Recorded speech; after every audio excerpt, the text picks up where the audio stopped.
Il viendra pour être glorifié dans ses saints et admiré au milieu de tous ceux qui croient. 2 Thessaloniciens 1:10.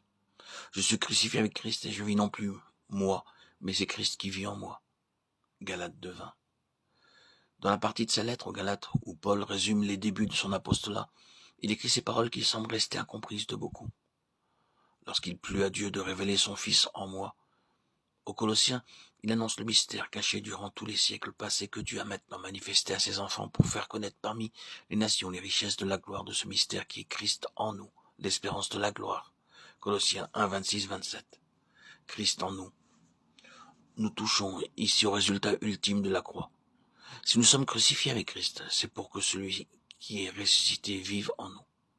C'est pour qu'il habite en nos cœurs par la foi. Cette habitation du Christ en nous est nommée par l'apôtre un mystère, mot qui veut dire secret. Le mystère est une chose cachée à l'intelligence jusqu'à ce qu'il y ait eu révélation. Ce mystère ne fut pas dévoilé sous la loi. Alors, à quelques exceptions près, les hommes suivaient chacun son propre chemin sans se soucier de Dieu. Ils furent peu nombreux ceux qui, comme Abraham, virent de loin son jour et s'en réjouirent. Ceux qui, par la foi, s'emparèrent des promesses et en saluèrent l'accomplissement. Dieu ne révéla ses desseins qu'au temps de la grâce, pour amener les hommes à l'obéissance de la foi, Romains 7, 25, 26, et les rendre participants de sa gloire.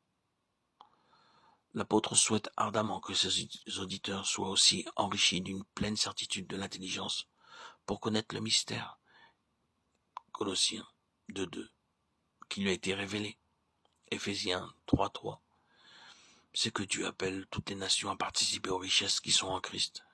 Et lui, Paul, a été choisi pour le leur annoncer.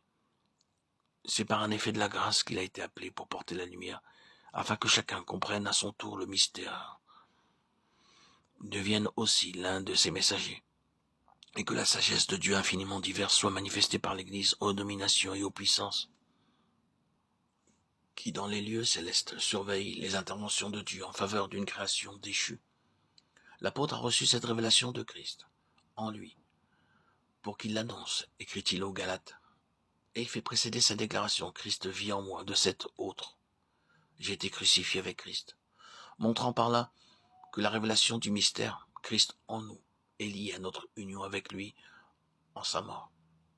Dès que nous avons compris cet ultime message du calvaire et ses répercussions dans notre vie quotidienne, toute la pensée de Dieu à notre égard se déroule à nos yeux dans son harmonieuse beauté. Quel idéal serait trop élevé désormais puisque je n'ai plus qu'à faire place au Seigneur pour qu'il atteigne cet idéal en se servant de moi.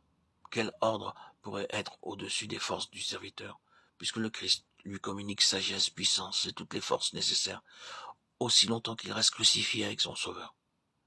C'est la puissance même de Dieu qui, maintenant, anime sa vie. Et tandis qu'il fait quotidiennement l'expérience joyeuse de la vie de Christ en lui, toutes choses lui paraissent autres. Son horizon se déplace. Avec l'apôtre Paul, le disciple extasié et triomphant s'écrie alors « J'ai compris le secret, je suis initié au mystère. Je puis toutes choses par lui. » Philippiens 4, 12, 13. Mon sujet de joie, d'une joie plus intense chaque jour, c'est que désormais pour moi vivre c'est Christ. Philippiens 1, 21. Mon témoignage, c'est que je n'oserais parler de quoi que ce soit que Christ n'ait pas accompli en moi. Romains 15, 18. La source de mon énergie, c'est le secours de sa force qui agit puissamment en moi. Colossiens 1, 29. Vie bénie où le racheté marche par la foi au Fils de Dieu. Parfait repos, bonheur sans mélange, liberté absolue. L'âme a toute chose lorsqu'elle a compris le secret de son roi.